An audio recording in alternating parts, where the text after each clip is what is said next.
This audio drama is a work of fiction created for entertainment purposes. It is intended for mature audiences only and contains graphic themes, violence, psychological horror, and content that may be deeply disturbing to some listeners. Listener discretion is strongly advised. All names, characters, places, and incidents portrayed in this production are either the product of the author's imagination or are used fictitiously. While the story may be inspired by certain real-world themes or events, it is not a factual account, documentary, or representation of any specific incident or person, living or dead. Any resemblance to actual events, locales, or persons is entirely coincidental and unintentional.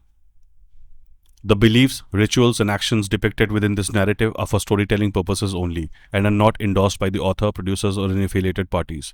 The creators do not intend to disrespect or harm the sentiments of an individual's community, religion, or belief system. The author and their originals shall not be held liable for any psychological, emotional, or other distress caused to any person as a result of listening to or engaging with this content. ये audio drama मनोरंजन के उद्देश्य से बनाई गई एक काल्पनिक रचना है। ये केवल वयस्क श्रोताओं के लिए है और इसमें ग्राफिक विषय, हिंसा, मनोवैज्ञानिक हॉरर और ऐसी सामग्री शामिल है जो कुछ श्रोताओं के लिए बहुत परेशान करने वाली हो सकती है। श्रोताओं को अपने विवेक का उपयोग करने की दृढ़ता से सलाह दी जाती है। इस प्रोडक्शन में दर्शाए गए सभी नाम, पात्र, स्थान और घटनाएं या तो लेखक की कल्पना की उपज है या काल्पनिक रूप से उपयोग की गई है। यद्यपि ये कहानी कुछ वास्तविक दुनिया के विषयों या घटनाओं से प्रेरित हो सकती है, ये किसी विशेष घटना या व्यक्ति का तथ्यात्मक विवरण, वृत्तचित्र या प्रतिनिधित्व नहीं है। किसी भी वास्तविक घटना, स्थान या व्यक्ति से कोई भी समानता पूरी तरह से संयोगवश और अनजाने में है। इस कहानी में दर्शाए गए मान्यताएं, अनुष्ठान और कार्य केवल कथा के उद्देश्य के लिए हैं और लेखक, निर्माताओं या किसी भी संबंधित पक्ष द्वारा समर्थित नहीं है। रचनाकारों का इरादा किसी भी व्यक्ति, समुदाय, धर्म या विश्वास प्रणाली की भावनाओं का अनादर करना या उन्हें ठेस पहुंचाना नहीं है।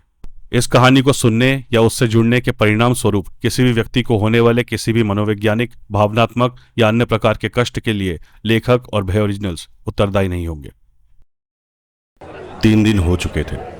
पड़ोसियों ने घर से आती तेज बदबू की शिकायत की। उन्होंने बताया कि घर का कुत्ता शेरू 2 दिन से लगातार रो रहा था। अब चुप हो गया था। पुलिस को बुलाया गया।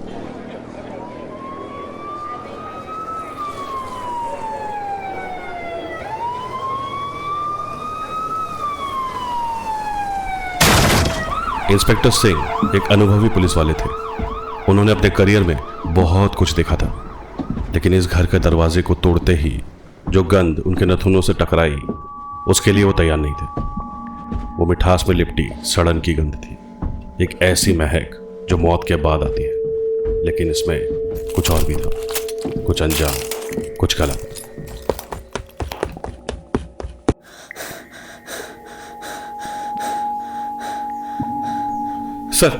सर आंगन में, एक कांस्टेबल की आवाज आई। उसकी आवाज में डर साफ झलक रहा था। सिंह आंगन में दाखिल हुए। उन्होंने जो देखा वो उनके सालों के अनुभव पर भारी पड़ रहा था। आंगन के बीच में छत के मोटे बीम से 12 शरीर लटक रहे। मर्द, औरतें, बच्चे, सबने सफेद कपड़े पहने हुए थे। उनकी आंखों और मुंह पर पट्टियां बंधी थी और उनके हाथ पीठ के पीछे बंधे हुए थे। फर्श पर उल्टे पड़े लकड़ी के स्टूल उनके आखिरी कदम की गवाही दे रहे थे। हवा में अजीब सी खामोशी थी जिसे सिर्फ मक्खियों की भिनभिनाहट तोड़ रही थी। Oh my God, mass suicide, अनुष्ठानिक, सिंह ने धीरे से कहा। उनके शब्दों में एक अविश्वास था। एक कांस्टेबल को छत पर भेजा गया। वो नीचे आया। उसका चेहरा सफेद पड़ चुका था।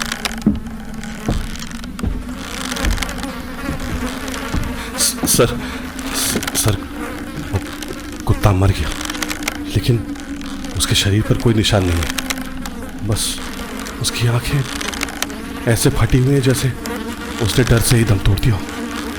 सिंह ने सर हिलाया। पूरे घर की तलाशी लो, शायद कोई सुसाइड नोट मिले। वो धीरे धीरे उन लटकते हुए शरीरों के पास गए। उन्होंने एक एक चेहरे को देखा। सब शांत थे, जैसे गहरी नींद में। लेकिन एक चेहरा, 12वां, वो अलग था। वो एक जवान लड़की का था। उसके गले पर रस्सी का निशान गहरा नीला था, लेकिन उसकी त्वचा में अभी भी एक अजीब सी हल्की सी नमी थी, जैसे वो बाकी सबके बाद। सर, ये लड़की, इसकी सांसें चल रही हैं। एक कांस्टेबल चीखा।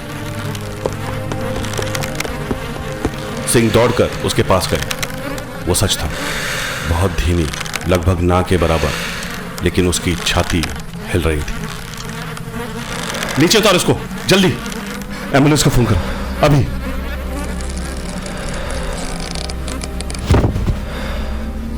जैसे ही उन्होंने उस जिंदा बेहोश लड़की को नीचे उतारा, सिंह ने आखिरी बार उस भयानक दृश्य को देखा। 11 लाशें और एक जिंदा। उनके दिमाग में एक ही सवाल गूंज रहा था, यहां क्या हुआ था?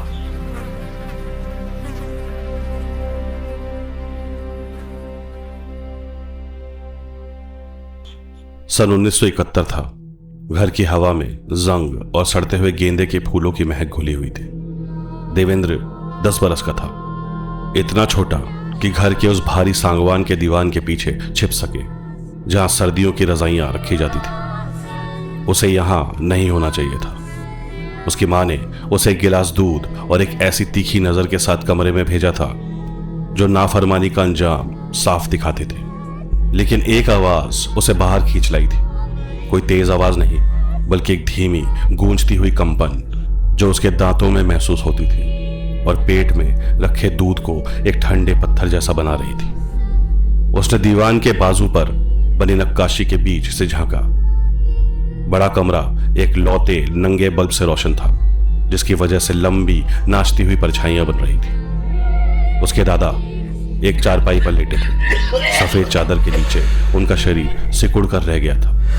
वो एक सूखे टिड्डे की तरह लग रहे थे, जिसमें बस नोकीले कोने और कागज जैसी पतली त्वचा ही बची थी। हफ्तों से उन्होंने कुछ नहीं खाया था, फिर भी उनकी मृत्यु नहीं हुई। उसके पिता एक चौड़े कंधों वाले आदमी, जिनके हाथ लोहे की छड़े मोड़ सकती थी, चारपाई के सामने फर्श पर घुटनों के बल बैठे थे। उन्होंने कमीज नहीं पहनी थी। उनके पीठ की मांसपेशियां उनके अनुशासन का जीता जागता नक्शा थी। उन दोनों के बीच उसकी मां खड़ी थी।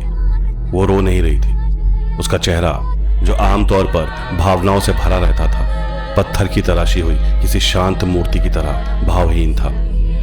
उसने चांदी का एक कटोरा पकड़ा हुआ था, जिसमें गाढ़ा काला सा कोई तरल पदार्थ था।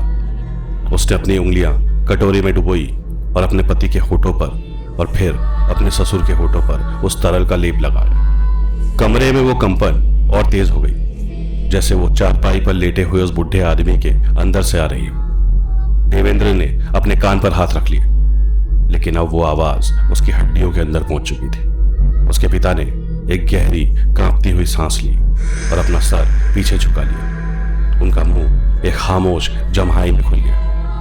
तब उसकी मां चारपाई की ओर मुड़ी और एक अजीब सी कोमलता से उसने अपने हाथ अपने ससुर के जबड़ों के दोनों ओर रख दिए। उसने अपने अंगूठे उनके गालों के गड्ढों में दबाए और उस मरते हुए आदमी का मुंह जबरदस्ती खोल दिया। इसके बाद जो हुआ, उसने प्रकृति के उन सभी नियमों को तोड़ दिया जिन्हें देवेंद्र अब तक समझता था। उसके दादा के गले की गहराइयों से कुछ उभर रहा था। वो उल्टी या खांसी नहीं थी, बल्कि एक धीमा सोचा समझा सा निकास था।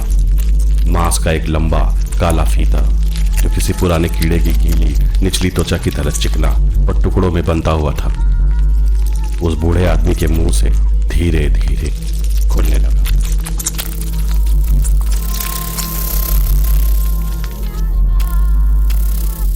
वो अपनी ही अंदरूनी जीवन से थिरक रहा था, अंधेरे का एक जीवित धागा जो उसी कंपन के साथ धड़क रहा था जिसने कमरा भर दिया था।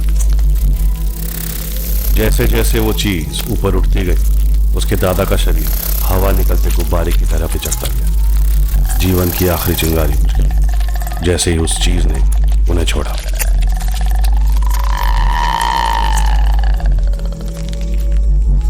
उसकी मां, जिसका चेहरा अब भी भावहीन था, उस घिनौनी भेंट को दिशा दे रही थी। उसने उसका सर, क्योंकि उसका एक छोटा बिना नक्श वाला सर था, अपने पति के खुले मुंह की ओर बढ़ा दिया। देवेंद्र चीखना चाहता था, उल्टी करना चाहता था, अपनी आंखें नोच लेना चाहता था, लेकिन वो भय एक शारीरिक लकवा था, जैसे छाती में बर्फ का एक टुकड़ा जम गया। उसने देखा कि उसके पिता ने उस जीव को स्वीकार कर लिया। उसने देखा कि कि उसकी पूरी लंबाई चिकनी सिकुड़ती हुई हरकतों के साथ उनके गले से नीचे उतर गई। एक पल के लिए उसके पिता का गला फूल गया। उस जीव का आकार उनकी त्वचा के नीचे साफ दिखाई दे रहा था, क्योंकि वो उनके शरीर में अपना रास्ता बना रहा था। फिर सब खत्म हो गया, संबंध टूट गया। उसके दादा का जबड़ा एक सूखी क्लिक की आवाज के साथ बंद हो गया। वो बस अब एक खोल थे। उसके पिता फर्श पर गिर पड़े। उनका पूरा शरीर बुरी तरह से ऐंठ रहा था। उनके होठों से काले तरल की एक पतली धार बह रही। उसकी मां मदद के लिए नहीं दौड़ी, वो बस उनके ऊपर खड़ी रही, देखती रही, इंतजार करती रही। 1 मिनट बाद जो एक ठंडी अनंत काल तक खिंचता महसूस हुआ, ऐंठन बंद हो गई। उसके पिता ने खुद को घुटनों पर खड़ा किया, फिर धीरे धीरे एक अजीब रफ्तार के साथ अपने पैरों पर खड़े हो गए। उनकी हरकतें गलत थी। वो जरूरत से ज्यादा सहज, ज्यादा कुशल थी। उन्होंने अपना सर कंधों पर घुमाया और उनकी गर्दन एक अजीब से कोण पर चटक गई। उन्होंने अपने ही हाथों को देखा, उन्हें भींचते और खोलते हुए। फिर उन्होंने अपना सर घुमाया। उन्होंने सीधे दीवान की ओर देखा। उनकी आंखों ने ठीक उसी जगह को ढूंढ लिया जहां देवेंद्र छिपा हुआ था। वो उसके पिता की आंखें थी, वही गहरा भूरा रंग, लेकिन उनके पीछे की रोशनी बहुत पुरानी और सब्र वाली थी। और शिकारी की सब्र वाली भूख, जो जानता है कि उसके पास दुनिया का सारा समय है। वो मुस्कुराए और वो मुस्कान उन ठंडी, सब कुछ जानने वाली आंखों तक नहीं पहुंची। वो बोले, लेकिन आवाज में एक परत थी। उसके पिता की आवाज, जो उस धीमी किटकिटाती आवाज में लिपटी हुई थी, जो अब उनके अंदर रहती थी। बाहर आ जाओ देवेंद्र, उस आवाज ने कहा। समय आ गया कि तुम हमारे खानदान की सच्चाई जानो। अध्याय 1, नियम। आज 50 साल बाद उस घर की हवा में अब जंग की नहीं, बल्कि धूप, अगरबत्ती और एक अजीब अनजान सी मिठास घुली हुई थी। पर वो मिठास किसी फूल या इत्र की नहीं थी। वो जमीन के नीचे से आती थी, पुरानी और अजनबी, जैसे गीली मिट्टी में कोई मीठा फल सदियों से सड़ रहा हो। डॉक्टर अंजलि ने वरुण का हाथ थोड़ा और कस के पकड़ लिया जब वे घर के बड़े से दरवाजे से अंदर दाखिल हुई।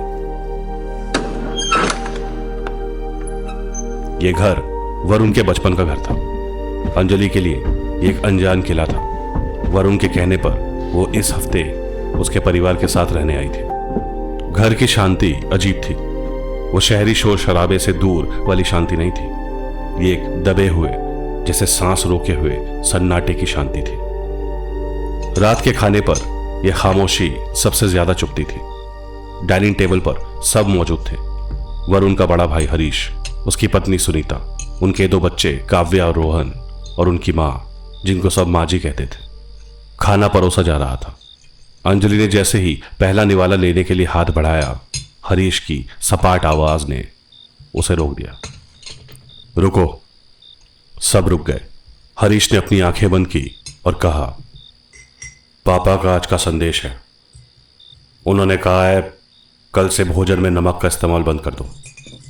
वो कहते हैं कि नमक शरीर की मिट्टी को बंजर बनाता है और बीज के लिए उपजाऊ जमीन चाहिए। यह कहकर उसने अपनी आंखें खोली और सबको देखा। माँ जी ने शांति से सर हिलाया, सुनीता ने भी। वरुण ने अंजलि की तरफ देखे बिना ही सर हिला दिया। बीज? कैसा बीज? अंजलि ने वरुण से पूछा। वरुण ने उसकी तरफ देखा। परंपरा है अंजलि, बस परंपरा। बाद में अंजलि ने हॉस्पिटल की बात की। आजकल हॉस्पिटल में काम बहुत आ गया है।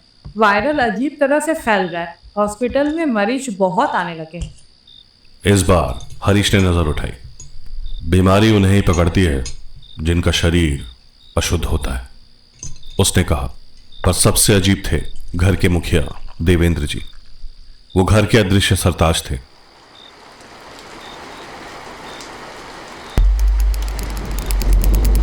एक रात अंजलि ने वो आवाज सुनी, एक धीमी, किटकिटाती हुई कंपन। वो देवेंद्र जी के कमरे से आ रही थी। ये कैसी आवाज है वरुण? अंजलि ने पूछा।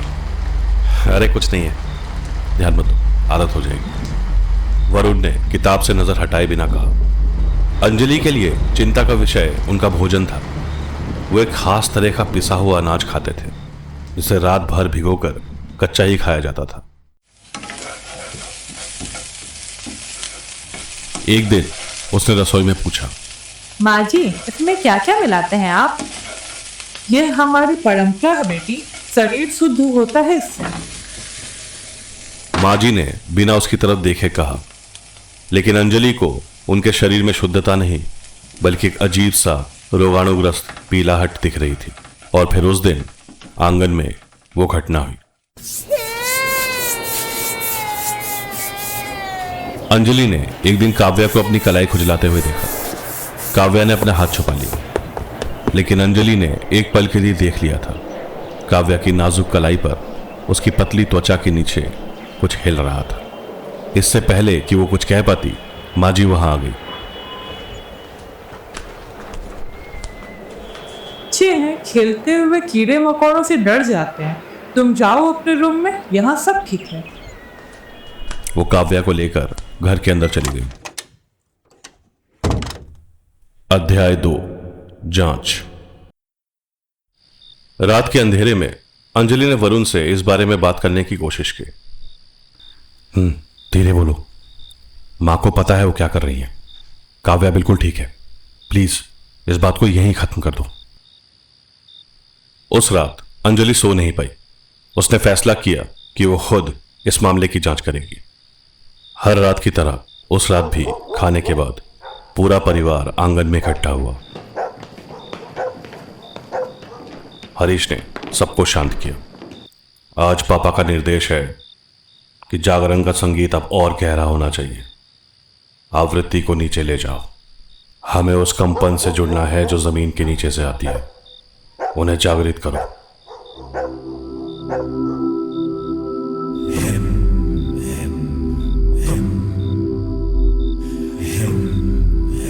हरीश की आवाज गूंजी और फिर वो सब एक साथ गुनगुनाने लगे। गुनगुनाते हुए उन सबके शरीर हल्के हल्के कांपते थे। अंजलि को पता था कि जवाब देवेंद्र जी के कमरे में या उनकी पुरानी चीजों में ही मिलेगा।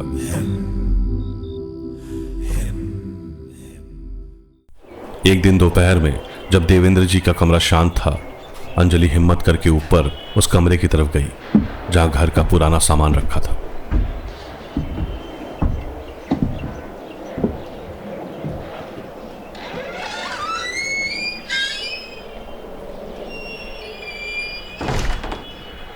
एक कोने में एक बड़े से संदूक के अंदर उसे एक पुराना लेदर का कवर मिला।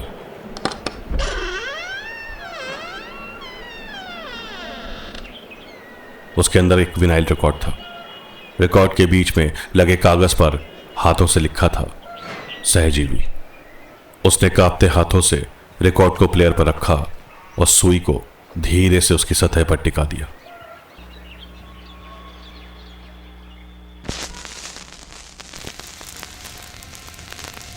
अनुष्ठान का पहला चरण, शरीर की शुद्धि।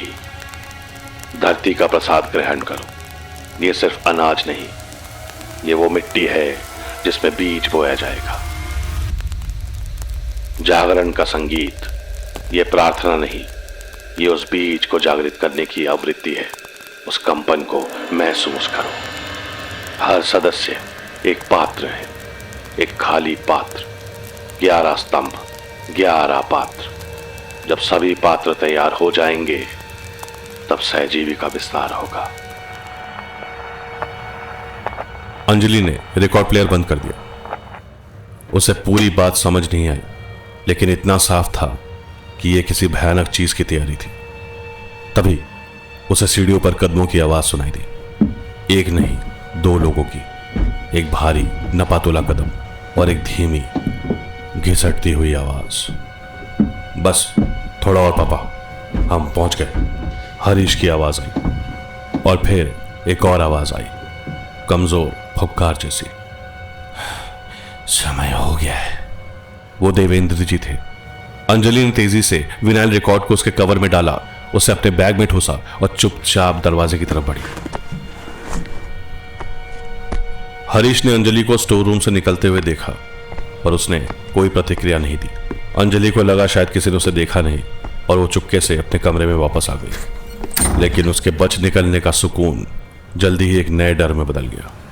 अंजलि उस घर में अब एक मेहमान नहीं, एक कैदी थी। अगले दिन उसका मोबाइल गायब था। जब वो घर से बाहर ताजी हवा के लिए जाने लगी तो हरीश ने उसे शांति से रोक दिया। हवा तो अंदर भी है अंजलि, और सुरक्षित भी। उस घर में वरुण भी उसका जेलर बन गया था। अंजलि प्लीज, बस वही करो जो वो कहते हैं। पापा जानते हैं क्या सही है, वो रात को उससे धीरे से कहता। अब अंजलि को भी वही कच्चा पिसा हुआ अनाज खाने पर मजबूर किया जाता और डर का सबसे भयानक रूप उसके सामने उस दिन आया जब वो अपने कमरे की खिड़की से आंगन में झांक रही थी। माँ जी काव्या को गोद में लिए बैठी थी। उनके हाथ में वही पतली चांदी की सुई थी। डर तो नहीं लग रहा मेरी बच्ची? माँ जी ने पूछा।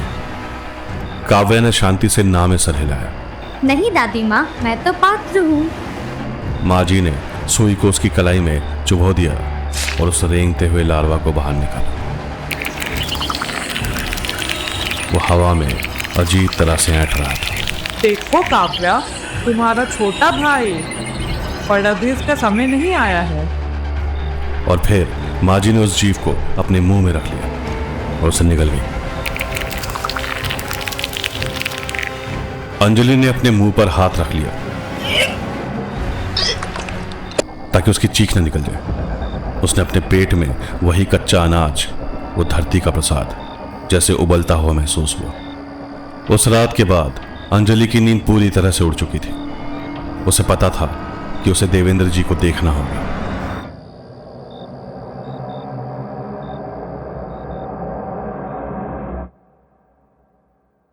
एक रात घर में एक अजीब सी बेचैनी थी। हरीश ने आंगन में सबको इकट्ठा किया। पापा की तबीयत ठीक नहीं है, उसने शांति से कहा। उन्होंने संदेश भेजा है, सहजीवी को ऊर्जा की जरूरत है। आज जागरण का संगीत सारी रात चलेगा।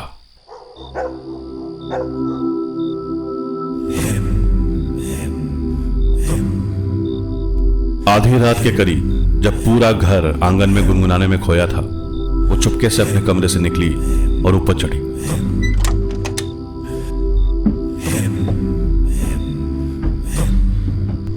देवेंद्र जी के कमरे का दरवाजा हल्का सा खुला था। बिस्तर पर कोई लेटा हुआ था। तभी उसे बाथरूम से आवाज आई।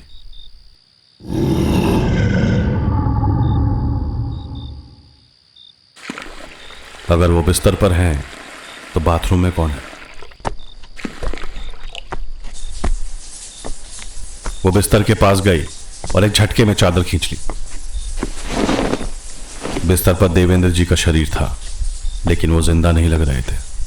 वो एक जिंदा लाश थे। तभी बाथरूम से फिर से हरीश की आवाज आई।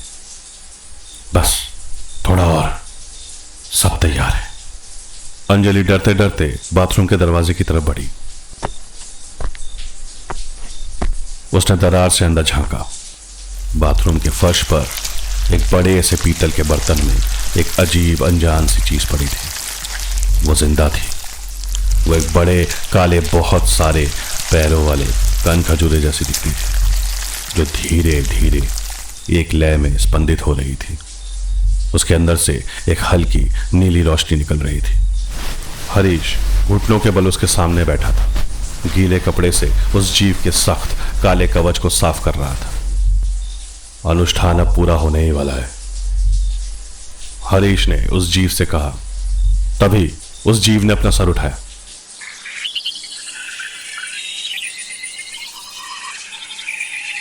उस सिरे से वही धीमी किटकिटाती कंपन निकलने लगी। अंजलि से वो दृश्य देखा नहीं गया। वो चुपके से पीछे हटी, लेकिन इस हड़बड़ाहट में उसने अपने बैग से विनाइल रिकॉर्ड के कवर को फर्श पर गिरा दिया। एक हल्की सी थप की आवाज हुई। अंदर सब शांत हो गया। हरीश की आवाज आई, ठंडी और तेज। कौन है बाहर? हरीश की आवाज एक चाबुक की तरह अंधेरे में गूंजी। हरीश भैया, क्या हुआ? एक नई आवाज ने सन्नाटे को तोड़ा। सीढ़ियों के पास वरुण खड़ा था। बाथरूम का दरवाजा पूरा खुला। हरीश बाहर निकला। उसकी नजर अंजलि पर पड़ी। तुम यहां क्या कर रही हो? वरुण बीच में आ गया। भैया, उसे नींद नहीं आ रही थी। हरीश की नजर फर्श पर पड़े विनाइल रिकॉर्ड के कवर पर पड़ी। वो झुका, उसे उठाया और बिना कुछ कहे उसे अपने हाथों में ले लिया। क्या हो रहा है यहाँ? चौथी आवाज माँ जी की थी। वो भी सीढ़ियों पर आ खड़ी हुई थी। कुछ नहीं माँ, अंजलि रास्ता भटक गई थी। वरुण उसे उसके कमरे तक छोड़ देगा।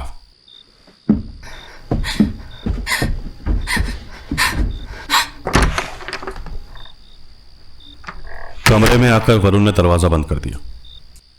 मैंने कहा था ना वहां मत जाना। तुम्हें अंदाजा भी है तुमने क्या कर दिया है? मैंने तो बस सच दिखा है वरुण। वो चीज क्या थी? तुम लोग मुझसे क्या छुपा रहे हो? चुप हो जाओ। वरुण ने उसके मुंह पर हाथ रख दिया।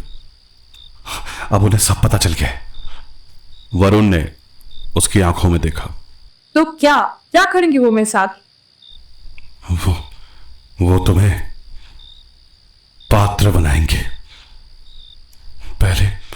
पहले वो सिर्फ इंतजार कर रहे थे, लेकिन अब वो जल्दी करेंगे।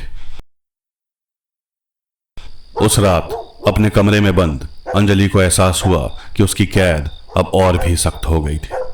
तभी उसे अपने बाह पर एक हल्की सी खुजली महसूस हुई। अंजलि ने डरते डरते अपनी बाह पर नजर डाली। चांद की रोशनी में उसे अपनी त्वचा के नीचे एक बहुत ही हल्की सी, लगभग अदृश्य सी हरकत दिखी।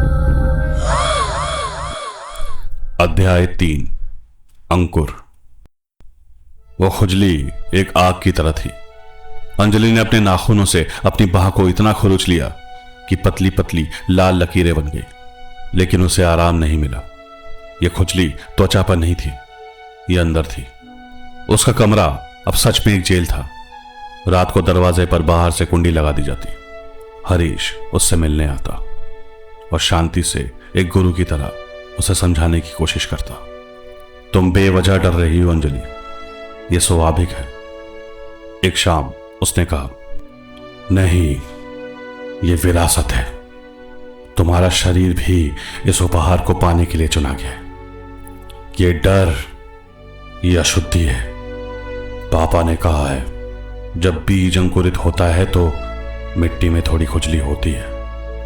उसे खुरचाओ मत, उस ऊर्जा को अपने अंदर समाने दो। उस घर में अब बस वरुण ही उसका सहारा था। एक दिन उसने वरुण से विनती की। वरुण ने उसकी बात सुनी और तेजी से अपना हाथ छुड़ाया। उसकी आंखों में आंसू थे। कोई नहीं भाग सकता अंजलि, कोई नहीं भाग सकता। उनकी जड़ें बहुत मजबूत है। किनकी जड़ें? तुम्हारे बोलने का मतलब क्या है? सहजीवी की। अब प्लीज मेरा पीछा छोड़ दो। वरुण ने हुंकार कर कहा।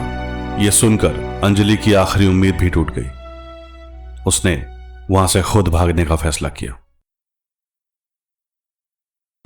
एक रात जब घर के बाहर तेज बारिश हो रही थी और आंगन से जागरण के संगीत की ऊंची आवाज आ रही थी, अंजलि ने अपने जोड़े की पिन से दरवाजे का लॉक खोल दिया। वो दबे पांव कमरे से बाहर निकली। आंगन में पूरा परिवार आंखें बंद किए गुनगुना रहा था। अंजलि ने सांस रोक ली और मुख्य दरवाजे की तरफ बढ़ी। उसकी उंगलियां दरवाजे की कुंडी पर थी। जैसे ही उसने कुंडी को घुमाना शुरू किया, कहां जा रही हो? अंजलि वहीं जम गई। आवाज उसके ठीक पीछे से आई थी। हरीश अंधेरे में दरवाजे के पास ही खड़ा था। कहां जा रही हो अंजलि? अनुष्ठान तो भी बाकी है। तुम पात्र हो और पात्र कहीं जाते नहीं। उसने आगे बढ़कर अंजलि का हाथ पकड़ लिया। हरीश उसे खींचते हुए वापस उसके कमरे की तरफ ले जाने लगा। उस रात जब दरवाजा बाहर से बंद हुआ तो अंजलि चीखी नहीं, वो बस अपने बिस्तर पर गिर गई और रोने लगी। उसे अपनी बाह पर फिर से वही खुजली महसूस हुई। इस बार वो पहले से ज्यादा तेज थी और इस बार जब उसने अपनी त्वचा के नीचे देखा तो वो हरकत, वो दृश्य नहीं थी, वो साफ थी। अध्याय 4 तैयारी। अंजलि की दुनिया अब उसके कमरे की 4 दीवारियों तक सिमट चुकी थी। वो अब लड़ती नहीं थी। उसने एक अजीब सी थकी हुई शांति ओढ़ ली थी। उसका डॉक्टर दिमाग अब भी जिंदा था, लेकिन अब वो बीमारी का इलाज नहीं बल्कि उसके फैलने का अध्ययन कर रहा था। वो रोज अपनी बाह पर उस रेंगती हुई चीज को देखती जो अब एक छोटा सा लेकिन साफ दिखने वाला उभार बन चुका था। उसके ख्वाब और भी भयानक हो गए थे। वो सपने में देखती कि वो एक गीली अंधेरी मिट्टी के नीचे दबी है और उसके शरीर से उस काले पौधे की जड़ें निकल रही हैं। बाहर घर में अनुष्ठान की तैयारियां जोरों पर थी। अंजलि अपनी खिड़की से सब देखती थी। एक दिन उसने हरीश और सुनीता को आंगन में सफाई करते देखा। वे साधारण पानी से नहीं बल्कि किसी जड़ी बूटी से उबाले गए पानी से फर्श धो रहे थे। ध्यान से सुनीता, पापा ने कहा है कि जमीन का हर कोना पवित्र होना चाहिए। विस्तार के समय कोई भी अशुद्धि नहीं रहनी चाहिए। हरीश, तुम परेशान मत हो, मैं सब संभाल लूंगी। मुझ पे भरोसा रखो, सब सही होगा। और रस्सी का क्या हुआ? वो भी तैयार है। माँ जी ने उन पर तेल लगा दिया है। वो नरम हो गई है ताकि स्तंभन को कोई कष्ट ना हो। हर सदस्य एक पात्र है, एक खाली पात्र। 11 स्तंभ, 11 पात्र। जब सभी पात्र तैयार हो जाएंगे तब सहजीवी का विस्तार होगा। 11 स्तंभ। वो विनाइल रिकॉर्ड की आवाज उसके कानों में गूंज गई। उसे आंगन में लगे ऊंचे मोटे बीम दिखे। उसका दिल टूट गया। एक शाम वरुण आया। उसका चेहरा पीला पड़ चुका था। मुझे माफ कर देना अंजलि, मैं कमजोर हूं। मैं तुम्हारे लिए कुछ नहीं कर सकता। क्या होने वाला है वरुण? तुम कुछ बताते क्यों नहीं? आखिर यहाँ क्या होने वाला है? विस्तार, 11 पात्र, 11 नए घर। वो कमजोर हो रहे हैं, उन्हें ऊर्जा चाहिए। ये कहकर वरुण मुड़कर चला गया। उस रात अंजलि को समझ आ गया, वो सहजीवी, वो जीव देवेंद्र जी के शरीर को छोड़ रहा था। उसे नए घर चाहिए थे, 11 घर। अगले दिन कमरे का दरवाजा खुला। हरीश और माजी अंदर आए। माजी के हाथों में एक पत्थर का कटोरा था जिसमें एक गहरे हरे रंग का लेप था। पापा ने कहा है समय आ गया है। माजी आगे बढ़ी। अंजलि ने उनकी तरफ देखा। उसकी आंखों में अब डर नहीं था, बस एक खाली थका हुआ सन्नाटा था। माजी ने उस गहरे हरे लेप में अपनी उंगलियां डुबोई और अंजलि के माथे की तरफ बढ़ाई। अंजलि बिस्तर के कोने में सिकुड़ गई। उसके अंदर की डॉक्टर चीख रही थी, लड़ो, भागो, ये जहर हो सकता है। तुम कब से इतनी कमजोर हो गई अंजलि, जो इनकी सब बातें मान रही हो? लेकिन उसका शरीर हफ्तों के उस अजीब खाने और लगातार के डर से कमजोर हिलने से इनकार कर रहा था। माजी उसके पास आई। हरीश दरवाजे पर खड़ा था, एक संतरी की तरह। नहीं, प्लीज, आप लोग ये क्या कर रहे हो मेरे साथ? चिंता मत करो बेटी, ये पवित्र लेपन है। ये तुम्हारे शरीर को खोल देगा ताकि तुम विरासत को पूरी तरह से स्वीकार कर सको। अंजलि के मुंह से बस एक कमजोर सी फुफकार निकली। माजी ने उस गहरे हरे लेप को अंजलि के माथे पर लगाना शुरू किया। वो लेप बर्फ जैसा ठंडा था। उसकी तीखी जड़ी बूटी जैसी गंध अंजलि के नाक में घुसकर उसके दिमाग को सुन कर रही थी। जब माजी उसकी उस बाह तक पहुंची जहां वो उभार था तो वो एक पल के लिए रुकी। अंकुर फूट रहा है। अब लगता है वो समय जल्द ही आने वाला है। उन्होंने हरीश से कहा। हरीश आगे आया। हाँ माँ, पापा सही थे। ये एक अच्छा पात्र है, बहुत उपजाऊ। ये सुनकर अंजलि के अंदर मानो कुछ टूट गया। लेप पूरा होने के बाद वो उसे कमरे में अकेला छोड़कर चले गए। धीरे धीरे उस लेप का असर शुरू हुआ। उसका ठंडापन एक जलन में बदल गया। उसे लगा जैसे उसके शरीर पर हजारों छोटी छोटी सुइयां चुभ रही हों। उसका दिमाग चकराने लगा। तभी उसे उस धीमी किटकिटाती हुई कंपन का एहसास हुआ, लेकिन इस बार वो बाहर से नहीं, उसके अंदर से आ रही थी। उसकी हड्डियों से, उसके मांस से, उसकी हर कोशिका से। और उस कंपन के साथ उसकी बाह पर जो जलन थी वो उस उभार पर केंद्रित हो गई। उसे लगा जैसे अंदर कुछ फटने वाला है। उसने डरते डरते अपनी बाह पर नजर डाली। लेप के हरे रंग के नीचे वो उभार अब साफ दिख रहा था। वो बढ़ रहा था। कमरे का दरवाजा एक बार फिर से खुला। इस बार सुनीता अंदर आई। उसके हाथ में एक छोटा चांदी का कटोरा था। उसके अंदर वही सफेद रेंगता हुआ लार्वा था। ये क्या है? ये विरासत का अगला रूप है। ये जमीन है, वो बीज था, अभी ये अंकुर है। उसने उस कटोरी को अंजलि की बाह के पास रखा, ठीक उस उभार के ऊपर। कटोरी में रखा लार्वा अचानक से तेजी से ऐंठने लगा, जैसे उसने अपनी मंजिल पहचान ली हो। देखो, वो तुम्हें पहचान रहा, वो अपने घर को पहचान रहा। लार्वा कटोरी से फिसलकर अंजलि की बाह पर गिर गया। उसका स्पर्श गीला और ठंडा था। उसने एक पल के लिए त्वचा को जांचा और फिर उसे लगा जैसे किसी ने गरम सलाख उसकी बाह में उतार दिया। वो दर्द एक काटने का नहीं था, वो अंदर घुसने का था। वो लार्वा उसकी त्वचा को फाड़कर उस उभार के अंदर उसके मांस में समा रहा था।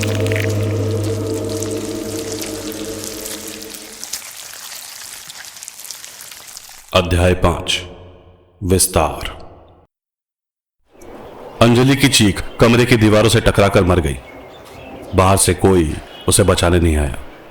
सुनीता वहीं खड़ी रही। उसके चेहरे पर ना डर था ना हमदर्दी, बस एक शांत दृढ़ निरीक्षण था, जैसे एक वैज्ञानिक अपने प्रयोग के नतीजे को देख रहा। दर्द असहाय था।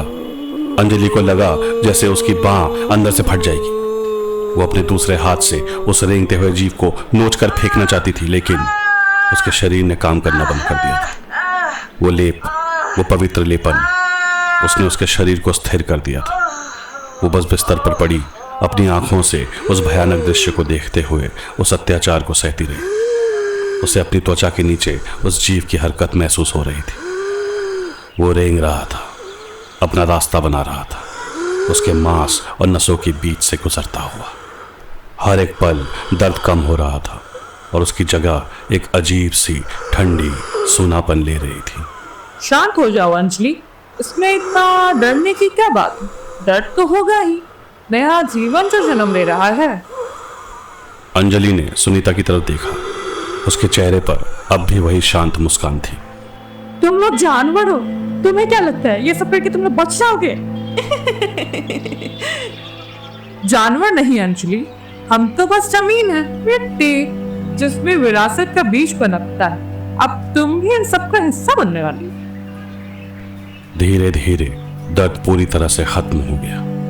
उसकी जगह एक अजीब सी थिरकने ले ली। वो अपनी बाह के अंदर उस चीज को महसूस कर सकती थी। वो अब रेंग नहीं रही थी, वो स्थिर हो चुकी थी, जैसे उसने अपनी जगह ढूंढ ली हो। अंजलि ने डरते डरते अपनी बाह पर नजर डाली, जहां कुछ देर पहले एक छोटा सा जख्म था। जहां से वो लार्वा अंदर घुसा था, वहां अब त्वचा जुड़ चुकी थी, वो भी अजीब तरह से। वहां कोई घाव का निशान नहीं था। त्वचा चिकनी थी, लेकिन उस जगह का रंग गहरा हो गया था, जैसे कोई पुराना नील हो। और उस नीले निशान के बीच में उसे एक हल्की सी लयबद्ध स्पंदन दिखाई दे रही थी। अब तुम सच में इस परिवार का हिस्सा हो। सुनीता मुस्कुराई और कमरे से बाहर चली गई। अंजलि बिस्तर पर अकेली पड़ी रही। उसका शरीर थक कर चूर हो चुका था, लेकिन उसका दिमाग अब भी दौड़ रहा था। वो अब अकेली नहीं थी। उसके जिस्म में अब एक और अस्तित्व था, एक मेहमान, एक परजीवी, एक सहजीवी। उसे वो किटकिटाती हुई कंपन फिर से सुनाई दी, लेकिन इस बार ये सिर्फ उसके दिमाग में नहीं थी, ये उसके बाह से आ रही थी, उस नीले निशान से।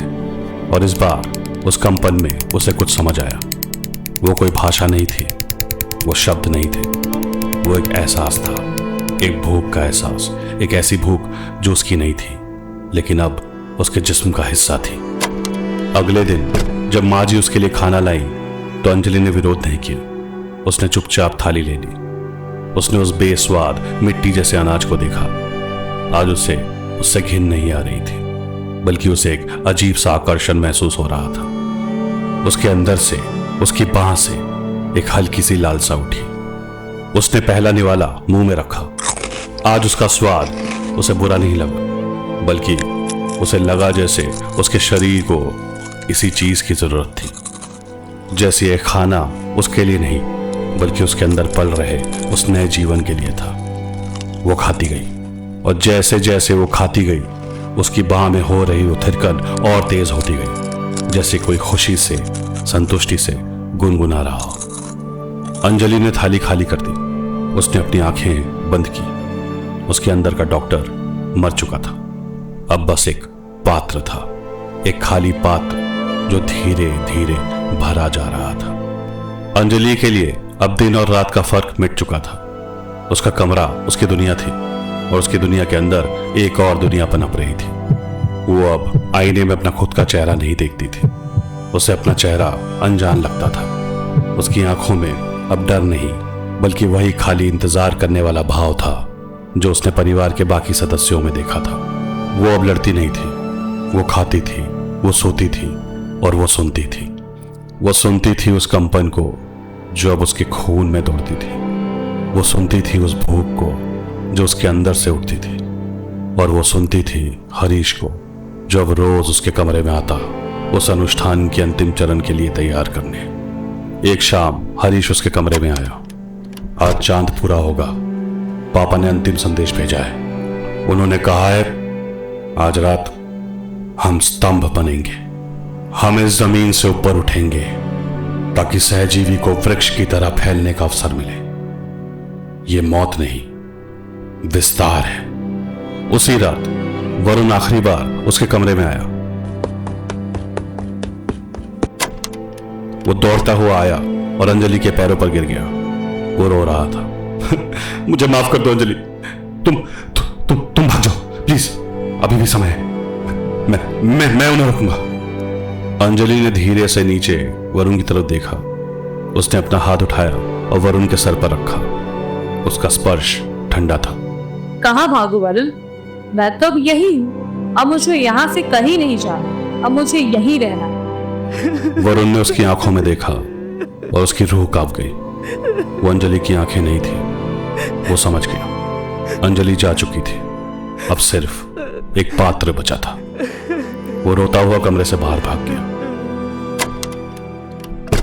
थोड़ी देर बाद दरवाजा फिर से खुला। माजी और सुनीता अंदर आए। उनके हाथों में एक सफेद रेशम जैसी साड़ी थी। समय हो गया है बेटी, तुम्हें शुद्ध वस्त्र पहनने होंगे।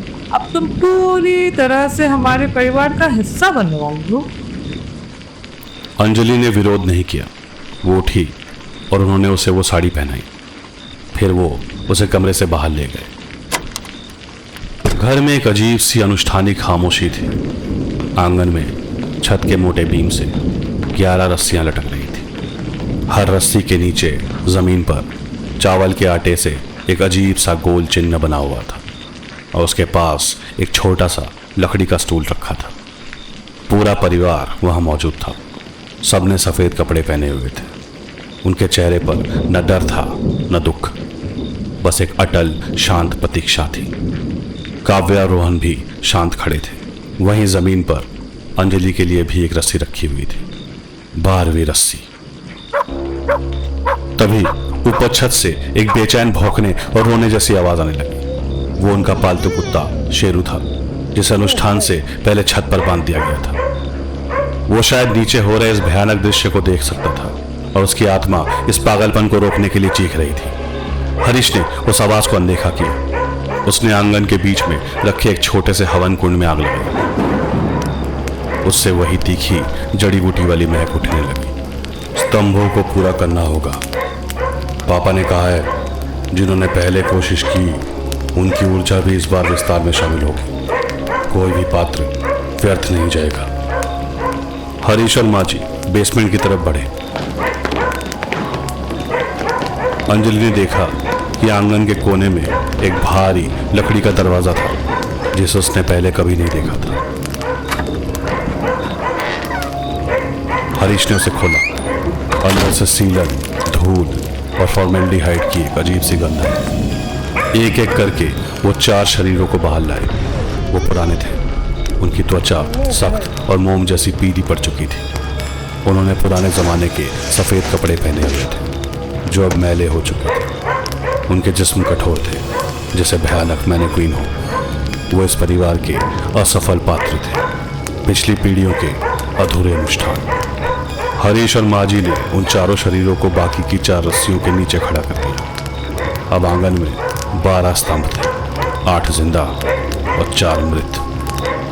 सब अपने अपने स्तंभ के नीचे जाकर खड़े हो जाओ। एक एक करके सब अपनी रस्सी के नीचे जाकर खड़े हो गए।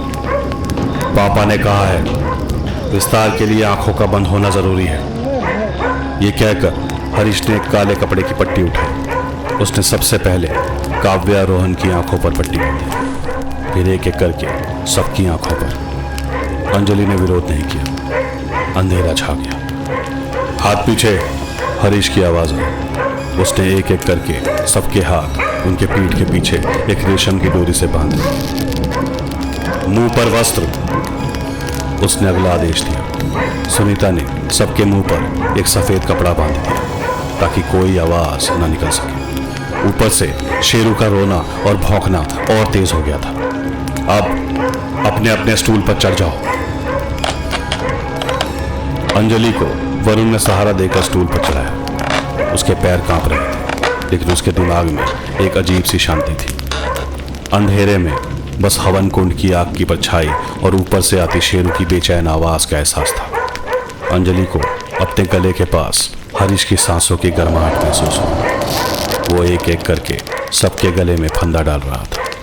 वो काव्या के पास गया, फिर रोहन, फिर माजी, सुनीता, वरुण और आखिर में वो अंजलि के पास आया। उसने उस ठंडी नरम रस्सी को उसके गले में डाला और एक आखिरी बार उसने अपने पिता देवेंद्र जी के कमरे की तरफ देखा। पापा, हम सब तैयार हैं, बस आपके आदेश की प्रतीक्षा है। एक पल की खामोशी छा गई जिसे सिर्फ शेरू का रोना तोड़ रहा था। फिर ऊपर उस बंद कमरे से वही धीमी किटकिटाती हुई कंपन की आवाज आई। इस बार वो पहले से ज्यादा तेज थी, ज्यादा शक्तिशाली। वो पूरे घर में गूंज रही थी। वो उनका आदेश था। हरीश ने सबकी तरफ देखा और सिर हिलाया। विस्तार का समय आ गया। हरीश के शब्द आंगन में गूंजे। उसने आखिरी बार सबको देखा, अपनी पत्नी, अपनी माँ, अपने भाई, अपने बच्चे और अंजलि। सब अंधेरे में स्टूल पर खड़े एक अनजान सफर के लिए तैयार थे। उसने अपने गले में भी फंदा डाला और अपने स्टूल पर चढ़ गया। एक पल के लिए आंगन में सिर्फ शेरू के रोने और हवन कुंड में लकड़ियों के चटकने की आवाज थी, और फिर एक साथ जैसे किसी अनकहे इशारे पर उन सब ने अपने अपने स्टूल को लात मार दी। लकड़ी के स्टूल फर्श पर गिरने की आवाज एक के बाद एक आई, एक भयानक संगीत की तरह। 12 शरीर हवा में झूल गए। कुछ पल के लिए उनके बंद हुए हाथ और पैर हवा में छटपटाए, लेकिन उनके मुंह पर बंधे कपड़ों ने उनकी आखिरी चीखों को अंदर ही दबा दिया। तभी ऊपर देवेंद्र जी के कमरे का दरवाजा खुला और एक साया बाहर निकला। वो देवेंद्र जी थे। वो एक जिंदा लाश की तरह अपने पैरों पर खड़े थे। उसकी दूधियां आंखें नीचे आंगन में लटकते हुए 12 स्तंभों को देख रही थी। वो सीढ़ियों से नीचे उतरा। हरीश, जो अब भी रस्सी पर छटपटा रहा था, ने उसे देखा और उसके चेहरे पर एक अजीब सी संतुष्टि भरी मुस्कान आ गई। देवेंद्र आंगन के बीच में हवन कुंड के पास आकर खड़े हो गया। उन्होंने अपने हाथ उठाए जैसे वो इस भयानक दृश्य का अभिनंदन कर रहे हो। ऊपर से शेरू का रोना अब एक दर्दनाक चीख में बदल गया था। और फिर वो हुआ। 6 शरीरों के साथ वही हुआ जिसकी तैयारी की गई थी। काव्या, रोहन, सुनीता, माजी, वरुण, सबके जिस्म अचानक जोर से ऐंठे। उनके मुंह और आंखों से सफेद रेंगते हुए लार्वे बाहर निकले। हल लटका हुआ शरीर एक मौत का मंजर नहीं बल्कि एक जन्म का स्थल था। उन 4 पुराने मृत शरीरों से लार्वा नहीं निकले, लेकिन उनसे एक काला धूल जैसा पदार्थ छड़ने लगा जो हवा में मिलकर एक अजीब सी ऊर्जा बना रहा था। लेकिन अंजलि के साथ कुछ अलग हुआ। उसका शरीर ऐठा नहीं, वो शांत हो गया, रस्सी पर बिल्कुल स्थिर। जैसे ही बाकी शरीरों से लार्वा धूल निकली, उनसे निकली एक अदृश्य नीली ऊर्जा की धाराएं सीधी अंजलि के शरीर की तरफ खींची चली आई। उसका शरीर उस ऊर्जा को सोख रहा था। उसके गले पर रस्सी का निशान गहरा नीला पड़ गया और वो नीला रंग उसकी नसों में, उसकी त्वचा के नीचे फैलने लगा। बाथरूम में रखा वो मुख्य सहजीवी, वो भयानक जीव अचानक तेजी से स्पंदित होने लगा और फिर वो सूखने लगा, जैसे उसकी सारी ऊर्जा, उसकी सारी चेतना देवेंद्र के खोखले जिस्म से होकर नीचे अंजलि के शरीर में स्थानांतरित हो रही हो। आंगन का फर्श अब उन रेंगते हुए जीवों से भर गया था, लेकिन वो देवेंद्र की तरफ नहीं बल्कि अंजलि के लटकते हुए स्थिर शरीर की तरफ रेंग रहे थे। देवेंद्र के सूखे मुर्दा होठों पर एक आखिरी मुस्कान फैली और फिर वो बेजान होकर फर्श पर गिर पड़ा।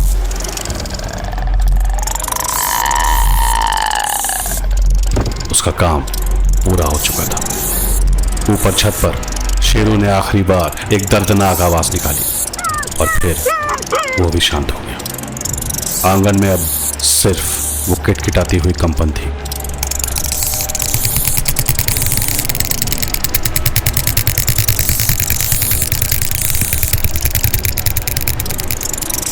जो अब 100 गुना बढ़ चुकी थी, लेकिन अब वो देवेंद्र के कमरे से नहीं बल्कि अंजलि के शरीर से आ रही थी। विस्तार पूरा हो चुका था। एक नई रानी ने जन्म ले लिया था।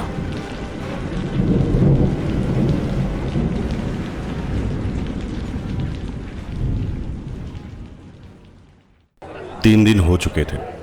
पड़ोसियों ने घर से आती तेज बदबू की शिकायत की। उन्होंने बताया कि घर का कुत्ता शेरू 2 दिन से लगातार रो रहा था। अब चुप हो गया था। पुलिस को बुलाया गया।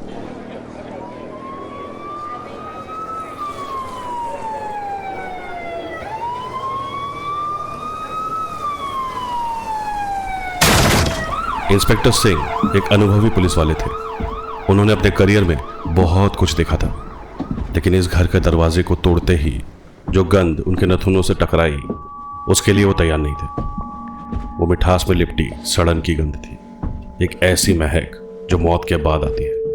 लेकिन इसमें कुछ और भी था, कुछ अनजान, कुछ गलत।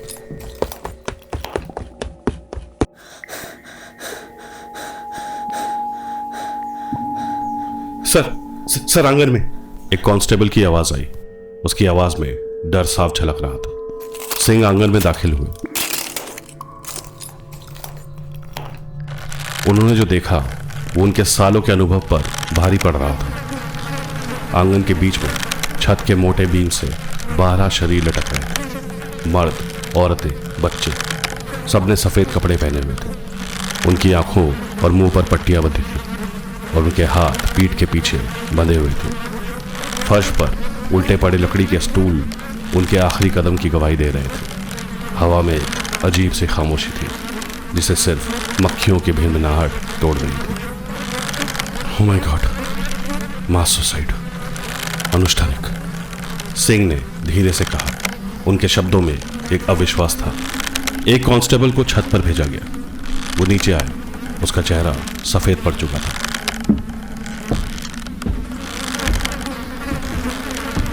सर वो कुत्ता मर गया, लेकिन उसके शरीर पर कोई निशान नहीं है। बस उसकी आंखें ऐसे फटी हुई हैं जैसे उसने डर से ही दम तोड़ दिया हो। सिंह ने सर हिलाया।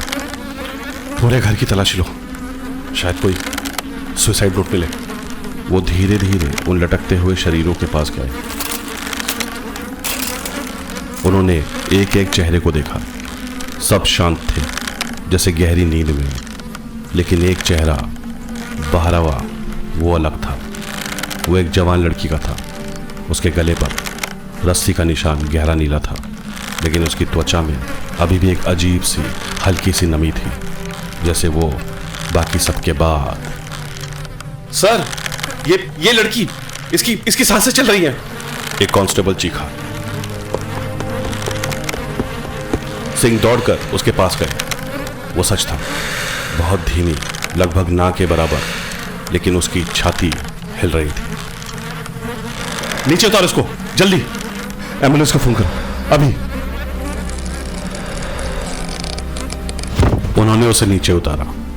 वो कोमा में थी, लेकिन जिंदा थी। शेरू के शरीर के सिवाय पूरे घर की तलाशी में उन्हें ऊपर देवेंद्र के कमरे में बिस्तर पर एक सूखा हुआ, धूल में बदलता हुआ शरीर मिला, और बाथरूम में पीतल के बर्तन के अंदर एक सूखा हुआ बेजान कवच, जैसे किसी कीड़े ने अपनी खाल उतारी हो। सबूत के नाम पर और कुछ नहीं था, कोई सुसाइड नोट नहीं, बस एक अजीब अनजान अनुष्ठान का भयानक दृश्य। केस को मास सुसाइड और एक असफल कोशिश के रूप में बंद कर दिया गया।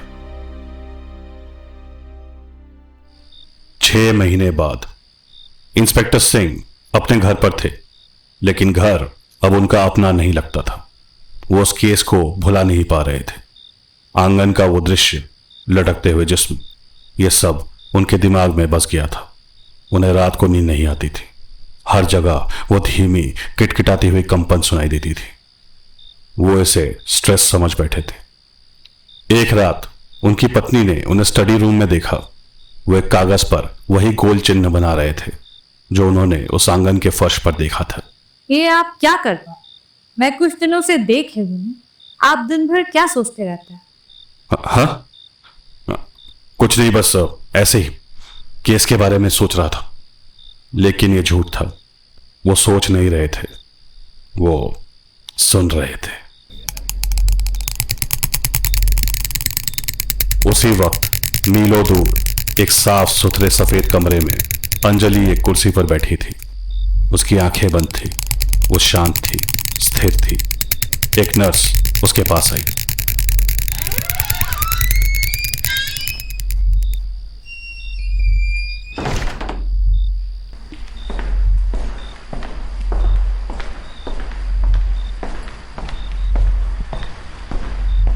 उसे कमरे में एक अजीब सा दबाव महसूस हुआ, जैसे हवा भारी हो गई हो। उसे हल्का सा सरदर्द हुआ। उसने अंजलि की नाड़ी चेक की और चली गई। दरवाजा बंद होते ही अंजलि ने आंखें खोली। उसकी आंखें खाली नहीं थी, उनमें एक नई अनजान सी चेतना थी। वो अब एक ब्रॉडकास्ट टावर थी और उसकी फ्रीक्वेंसी धीरे धीरे फैल रही थी। दूसरी ओर इंस्पेक्टर सिंह अपने घर के आंगन में खड़े आसमान को देख रहे थे। रात का समय था। इंस्पेक्टर सिंह पलटे। उनकी आंखों में वही खाली, दूर तक देखती हुई नजर थी। आप यहाँ अंधेरे में क्या कर रहे हैं? जब से आप घर से आए हैं, आप अपनी ही सोच में गुम रह रहे हैं। मैं स्तंभों को देख रहा हूं। सिंह ने आसमान की तरफ इशारा किया, जहां तारे टिमटिमा रहे थे। वो रहे 11। वो एक पल के लिए रुके, जैसे कुछ गिन रहे हों। फिर उन्होंने अपनी पत्नी और घर के अंदर सो रहे अपने बच्चों की तरफ देखा। उनके चेहरे पर एक अजीब सी समझ आई, लेकिन एक कम है।